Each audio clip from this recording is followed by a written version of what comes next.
अब हमारा next topic आता है CML, क्रॉनिक माइलोजीनस ल्यूकेमिया। ठीक है, तो इसमें क्या होता है, over production of cell of the myeloid series which result in the marked splenomegaly and leukocytosis. तो इसमें क्या होगा, माइलोइड सीरीज के जो सेल्स थे उनके नंबर बढ़ेंगे, उनका ओवर प्रोडक्शन होगा। ठीक है, तो क्रॉनिक है तो एक तो स्लोली होगा। ठीक है, फिर नेक्स्ट आता है पैथोजेनेसिस। पैथोजेनेसिस में क्या है, सबसे पहले है फिलाडेल्फिया क्रोमोसोम। इसमें क्या होता है, balanced reciprocal translocation between 9 and 22 chromosome. तो नाइन्थ क्रोमोसोम में होता है ABL जीन और 22 क्रोमोसोम में होता है BCR जीन। तो ये जो BCR जीन है ना, और ये 22 क्रोमोसोम और 9th क्रोमोसोम में होगा ट्रांसलोकेशन। तो देखो ये ब्लू वाला पार्ट जो है अपना, ये ब्लू वाला पार्ट है वो आ जाएगा इस वाले क्रोमोसोम में। ठीक है, और ये जो अपना ABL जीन है वो चला जाएगा 22 क्रोमोसोम में। तो देखो BCR और ABL पास पास में आ गए और ये ब्लू वाले आ गए। तो इसकी वजह से क्या होगा, increase in the length of chromosome 9 and shortening of 22। तो जो 22 है क्रोमोसोम वो छोटा हो जाएगा और जो 9th है उसकी लेंथ बढ़ जाएगी। ठीक है, फिर तो BCR और ABL जीन अब फ्यूज़ हो गए हैं।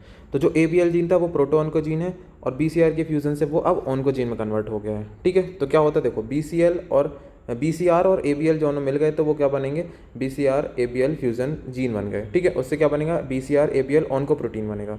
ऑनकोप्रोटीन क्या करेगा, टायरोसिन काइनेज की एक्टिविटी बढ़ा देगा। ठीक, अब टायरोसिन क्या है, टायरोसिन काइनेज जो है वो ग्रोथ फैक्टर है, तो वो ग्रोथ फैक्टर को मतलब एक्टिवेट करता है। तो टायरोसिन काइनेज एक्टिविटी ज़्यादा होगी तो वो ज़्यादा ग्रोथ फैक्टर को एक्टिवेट करेगा। तो activate growth factor signalling pathway, ज़्यादा ग्रोथ फैक्टर को एक्टिवेट करेगा तो ज़्यादा सेल डिवीजन होगा, एपोप्टोसिस इनहिबिट होगी तो क्या हो जाएगा, कैंसर हो जाएगा। फिर से सुनना, BCR और ABL जीन का फ्यूजन हुआ, उस वजह से बनेगा BCR ABL ऑनकोप्रोटीन।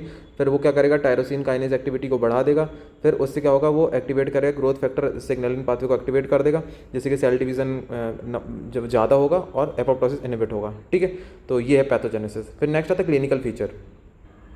Usually between 40 to 60 years होता है, मेल में प्रीडोमिनेटली मिलता है और ऑनसेट इंसीडियस होती है। ठीक है, मतलब स्लोली। ठीक है, फिर सिम्टम्स में आते हैं। तो सिम्टम्स देखो कैसे हैं, नॉन स्पेसिफिक सिम्टम्स है, fatigue, weakness, weight loss, anorexia, ये नॉन स्पेसिफिक सिम्टम्स है। फिर fullness of abdomen due to splenomegaly, abdominal में एब्डोमेन जो उसमें फुलनेस दिखेगी, क्यों, स्प्लीनोमेगेली हो गया, स्प्लीन में स्वेलिंग होगी इस वजह से। Caused by leukemic infiltration and extra medullary hemoptysis, है ना। तो स्प्लीनोमेगेली क्यों हुई, क्योंकि ल्यूकेमिक इन्फिल्ट्रेशन हो गया इसके अंदर, है ना, उस वजह से, और एक्स्ट्रा मेडुलरी हेमोप्टाइसिस हो गई है। मतलब एक तो RBC का सिंथेसिस बढ़ गया यहाँ पर और ल्यूकोसाइट का इन्फिल्ट्रेशन हो गया। ठीक है, splenomegaly is moderate to severe and is characterized feature in majority 80 to 90% of the patient. तो स्प्लीनोमेगेली जो है वो मॉडरेट से सीवियर मिल सकती है और ये इसका 80 से 90% केसेस में देखा जाता है। ठीक है, फिर नेक्स्ट आता है hepatosplenomegaly, mild to moderate seen in 60 to 70%। ठीक है, तो अपने जो है लीवर में भी अपन को स्वेलिंग दिखेगी। ठीक है, तो CML में 3 फेजेस आती हैं। सबसे पहले क्रॉनिक और स्टेबल फेज। इसमें क्या होता है, most are diagnosed in this phase, ज़्यादातर में इस फेज में ही डायग्नोसिस हो जाता है। Last for 2 to 6 years. If not treated progress to accelerated phase, अगर इसमें ट्रीटमेंट नहीं हुआ तो एसेलरेटेड फेज में चला जाएगा। फिर एसेलरेटेड फेज में क्या होता है, more aggressive and last for few month, ज़्यादा एग्रेसिव होता है और फ्यू मंथ्स के लिए ही रहता है।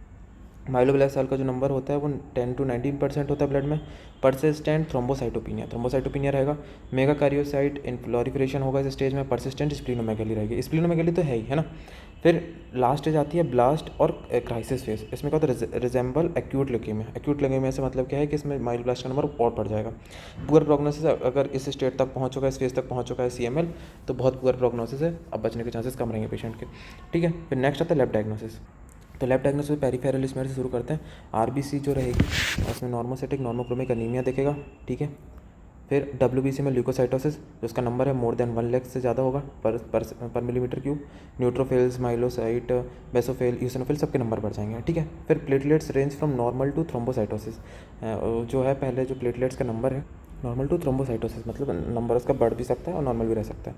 फिर नेक्स्ट आता है बोन मैरो फाइंडिंग में cellularity markedly hyper cellular due to myeloid hyperplasia. Myeloid cell का नंबर जो बन रहा है सीरीज़ के नंबर बढ़ रहा है तो हाइपरप्लेसिया होगी। ठीक है, हाइपर सेलुलर रहेगा। फिर एमी रेशियो एक्सिस 20:1 से जो एमी रेशियो वो बढ़ जाएगा, 20:1 तक पहुंच जाएगा। इरिथ्रोपोइसिस घटेगी, माइलोपोइसिस बढ़ेगी ड्यू टू ब्लास्ट सेल। माइलोप्लासिस बढ़ेगी, ठीक, माइलोब्लास्ट का नंबर बढ़ रहा है। फिर मेगा कैरियोपोइसिस भी नॉर्मल या इंक्रीज हो सकती है ना, प्लेटलेट्स में देखा था पेपर ने।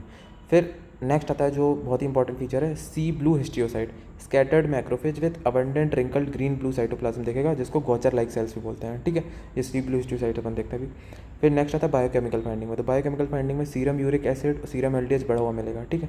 फिर last Philadelphia chromosome and BCR ABL fusion gene demonstrated by chromosomal analysis and fluorescent in situ hybridization. तो अपन को फिलाडेल्फिया क्रोमोसोम और BCR ABL फ्यूजन जीन देखना है, तो किससे अपन देखेंगे? क्रोमोसोमल एनालिसिस से, और किस मेथड से होते हैं? Fluorescent in situ hybridisation.